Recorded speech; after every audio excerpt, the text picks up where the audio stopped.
অভিসাৰিকা জোন আৰু নপুংসক ৰাতিবোৰ। জোনটোৱে পূৰ্ণিমাৰ নিশা ৰঙা পোছাকযোৰ পিন্ধে।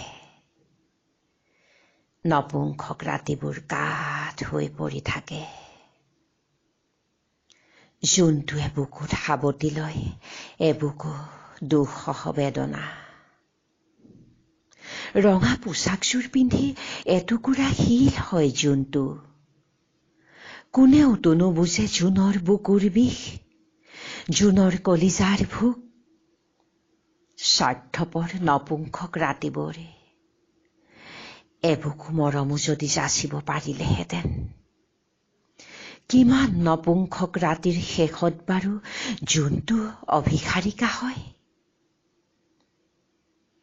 অভিসাৰিকা জোনৰ বাবে ঘৰচীয়া চৰাইবোৰো বনৰীয়া হয়। সেউতাত দীঘল দীঘল ফুট পিন্ধা চৰাইকেইজনীৰ ৰাতিৰ দুখবোৰ বৰফ হৈ জমা হয়। বনৰীয়া চৰাইবোৰে বেলেগৰ চোতালত অগা-দেৱা কৰে। বাঁহবোৰ এনেকৈয়ে ভাগে, এনেকৈয়ে চলি থাকে ভঙা গঢ়াৰ খেল।